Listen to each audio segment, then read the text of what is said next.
Have you ever had a dream, Neo, that you were so sure was real? What if you were unable to wake from that dream? How would you know the difference between the dream world and the real world? It's the question that drives us, Neo. What is the Matrix? It is the world that has been pulled over your eyes to blind you from the truth. You are a slave born into a prison for your mind. The Matrix is a system, Neo. That system is our enemy. Try to realize the truth. What truth? There is no spoon. Human beings are a disease, a cancer of this planet. You are a plague, and we are the cure. Vast, overwhelming majority of people are living a fake self-identity. And this is being systematically manipulated to, in effect, hold our sense of reality only in the realm of the five senses, which is a very, very, almost laughably narrow band of frequency that we're interacting with reality upon. For instance, according to mainstream science, the electromagnetic field, electromagnetic spectrum, is 0.005% of what exists in the universe. If you look at a graph of the electromagnetic spectrum, you'll see a tiny little sliver in the middle of it called visible light. That is all humanity can see. And if you can focus people's attention only in that realm of visible light and the world of the five senses, which basically says, can I see it, hear it, touch it, taste it? Oh, it must exist then. And if I can't, well, it can't exist. Well, actually, the entirety of existence, almost the entirety of existence, we can't see, and we don't interact with. And what I'm saying is that we, in our true and infinite self, are simply awareness. We are a state of being aware. When near-death experiences leave the body, when the body dies briefly, they tell a constantly common and recurring story that they were outside the body, but they could see, and not only could they perceive, their awareness massively expanded into multiple levels of reality they didn't even know existed before. Why? Because they are, like all of us, are a state of being aware. The body, as I've been saying for so long, is like a biological computer. And when we are experiencing through the body is focusing our attention in that realm of visible light and the five senses. So that's basically what we perceive.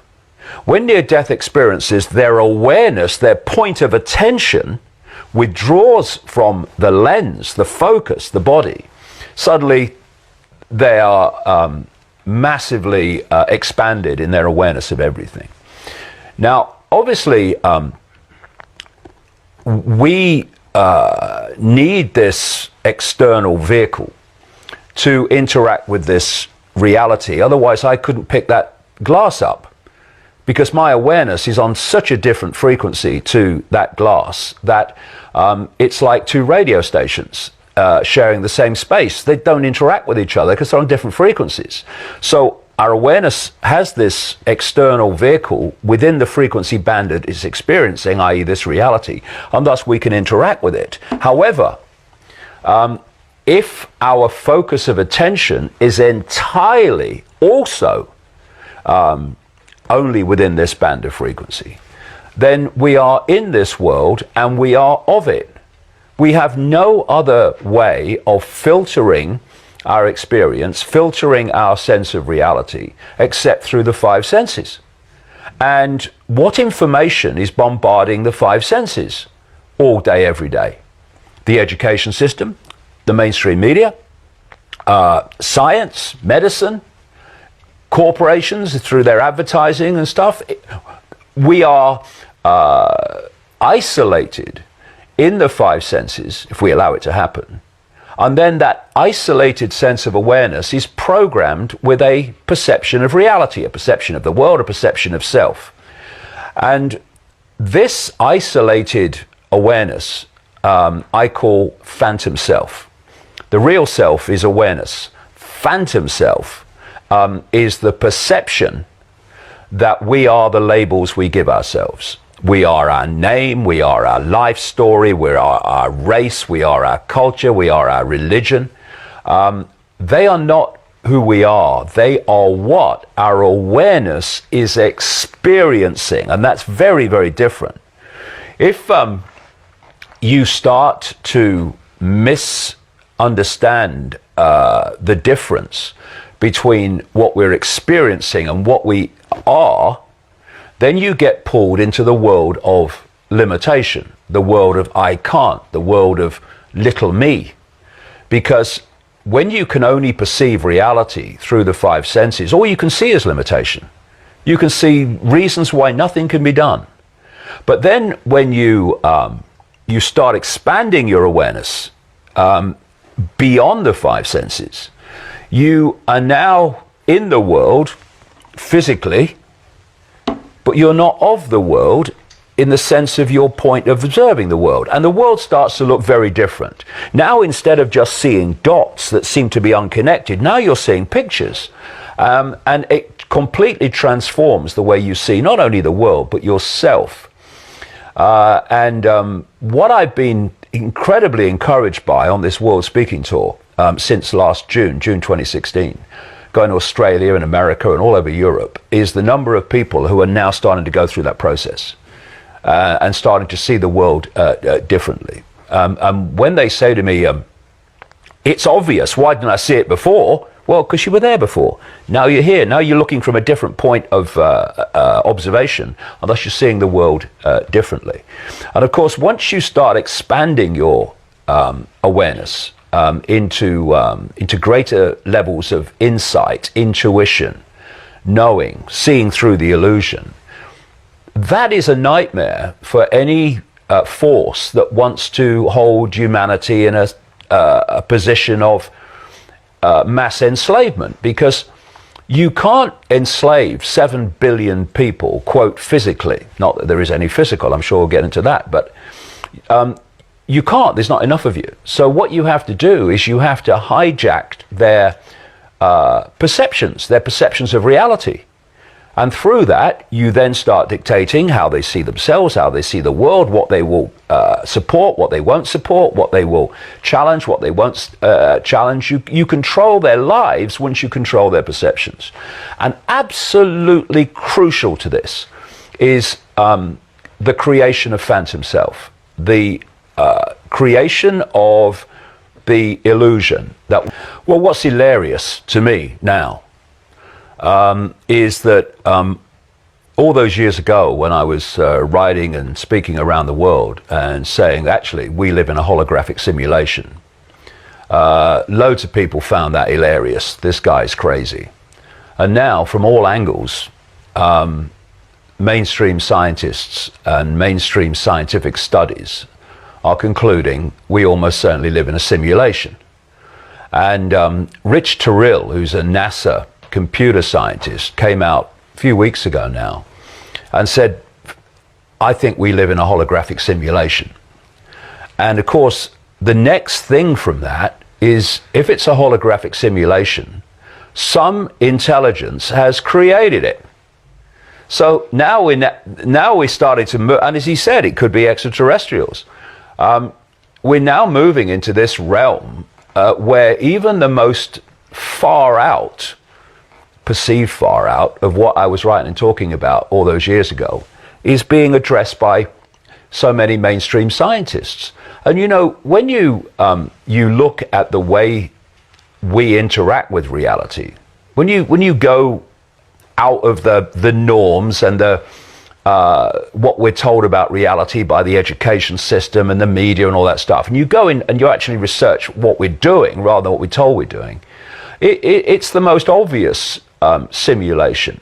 How many people know that the physics of computer games are the same physics of our reality. And let's look at that in a simple way. You now see these very sophisticated virtual reality games where they put on the gloves and the headset and the audio, and they then experience a virtual reality. And if you watch these people while they're experiencing it, they are reacting as if it's real, right? What is a computer game doing? It's hijacking or hacking into the very process through which we create reality. So it's hacking into the five senses: touch through the gloves, sight through the headset, audio through the ears. And that is overriding the reality that we are decoding through the same processes, and suddenly we're seeing a virtual reality experience, which seems incredibly real. The five senses are simply taking waveform information, you think of it as Wi-Fi, and they're turning it into electrical information, which is delivered to the brain, and the brain turns it into holographic digital information. In terms of visual information, everything we're seeing in this room now, and you could go out on the top of a mountain and look at a vast panorama, doesn't matter. It will all only exist in that form, in a few cubic centimeters at the back of the brain. The world we perceive to be outside of us is actually inside of us. And it's exactly the same principle as a computer on your desk taking electrical and digital information and putting it into a reality on the screen. When you look at a computer screen, you'll say, oh, that's a computer, that's the internet. But it only exists in that form on your screen. The internet doesn't exist like that anywhere else. It's electrical information and other forms of coding. Mathematics, that's what it is. And at one level, I mean, Max Tegmark at the Massachusetts Institute of Technology, who's written a book called Our Mathematical Universe, has pointed out, as indeed I have over the years, that on one level of our reality, it's nothing but numbers. That's all it is, numbers. And this is the level on which the esoteric art of numerology works. They're reading that level, that digital level. And so what we're doing in creating this reality we think is so real and so solid is, as I said, the body's a biological computer. We're pretty much doing, in a much more advanced and sophisticated way, what the desktop computer does to the internet. Therefore, we live in a completely different world to the one we think we do. We experience it as out there, we experience it as solid, when all it is decoded information. And when you break it down, it's quite blatantly a simulation. This is not a world. This is an information source. The internet is not a world. It's an information source that appears to be a collective global world in terms of you can log on it anywhere in the world. But what are you logging onto? An information source. What are we logging onto through this biological computer? An information source within a certain narrow band of frequency, which gives us the illusion of looking into a space, even that's an illusion too, and believing that we're seeing everything in the space we're looking at, when we're seeing a tiny, tiny fraction of it. So then you start to realize that all these mysteries, esoteric mysteries, mysteries of things like ghosts and all these esoteric things that science dismisses. And science dismisses them for a simple reason. It can't explain them. And we have this extraordinary arrogance in mainstream science, where if they can't explain why it's happening, they conclude it can't be happening.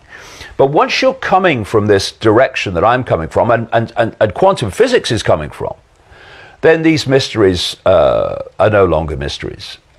in the way they were before, because we're not dealing with solidity. And that takes us into another level of human enslavement. If we're not talking about solidity, we're not talking limitation of solidity either. And so once we start to understand how reality works, many of the things that we couldn't do if the world was literally solid, we suddenly can do. And just a few yards from where we're speaking now is the statue of Nikola Tesla. Tesla was saying, I mean, he died in 1943. He was saying way back that science has to go into the realms of frequency and vibration beyond the world of the seen. And if it did so, it would vastly advance its understanding of reality in a very short time if it would go there. And of course, it's struggling to hold its line now, but through all the period, most of the period since, and still in many cases throughout science today, it has, mainstream science has held on to this, the world is solid version of everything, when it clearly isn't. And it has to acknowledge that quantum physics exists, which shows it isn't solid. But because quantum physics exists, but what it does, quantum physics exists, and then it cracks on in its own discipline as if it doesn't. And it's extraordinary when you think about it. We have a political governmental system all over the world. We have a mainstream science outside of quantum physics. We have a medical system and a system of treating disease. We have corporations. We have an educational system, or what claims to be.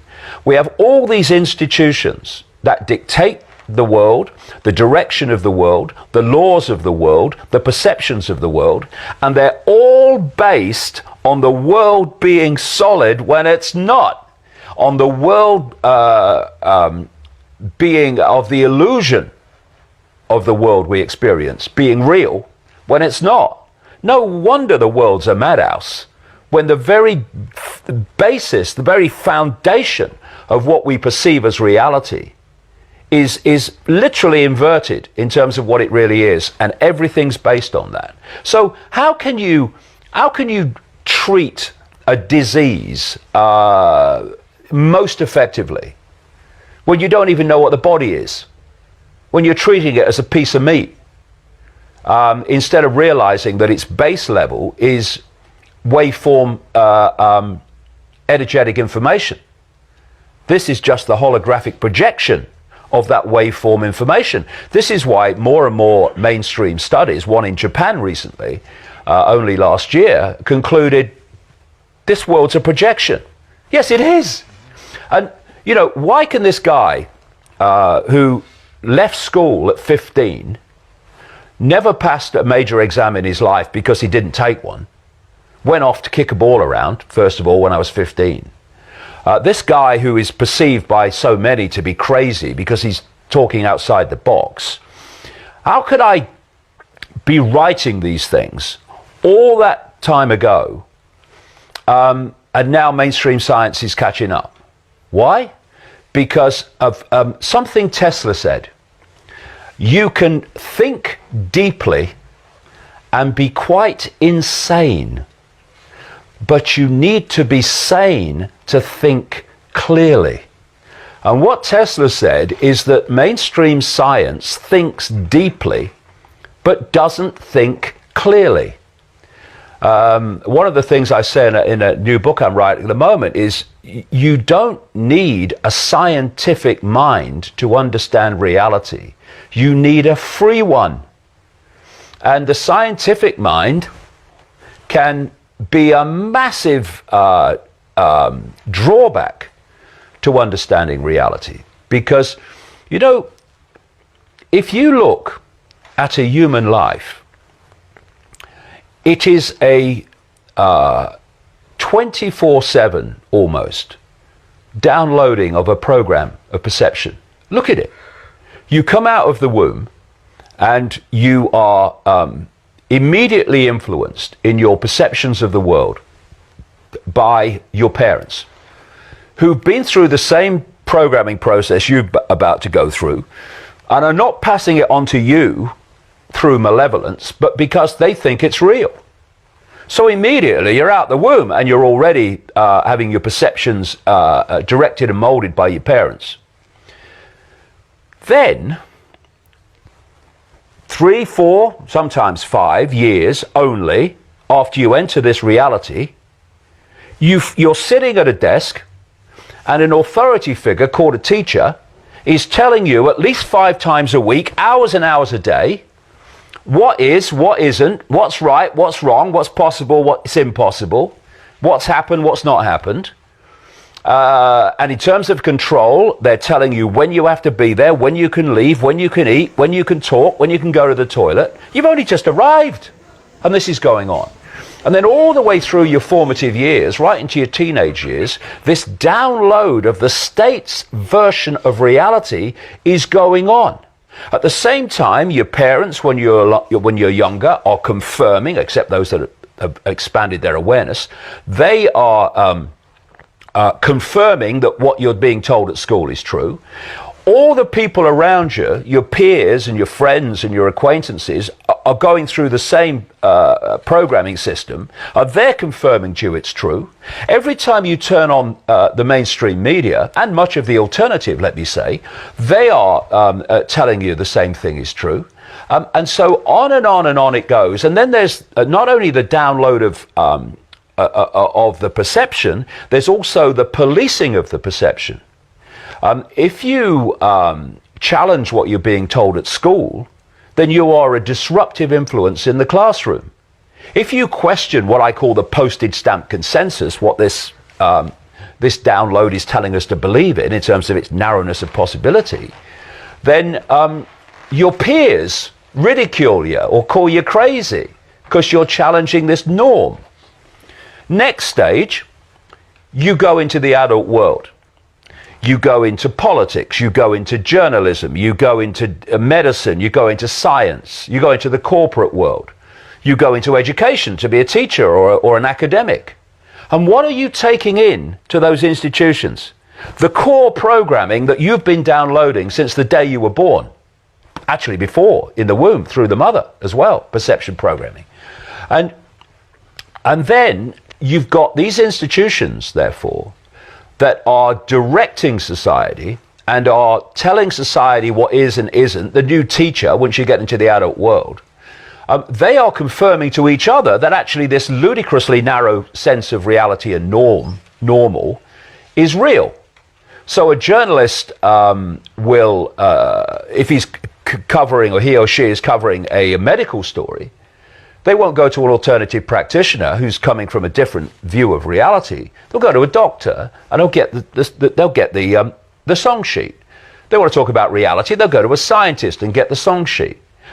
Same with all these things. And so all the way through your life, you are being bombarded with a sense of normality and a sense of the possible and a sense of reality, which is so powerful in controlling people's perceptions that people have laughed at me over the years for saying things that science, even mainstream science, has proved to be true.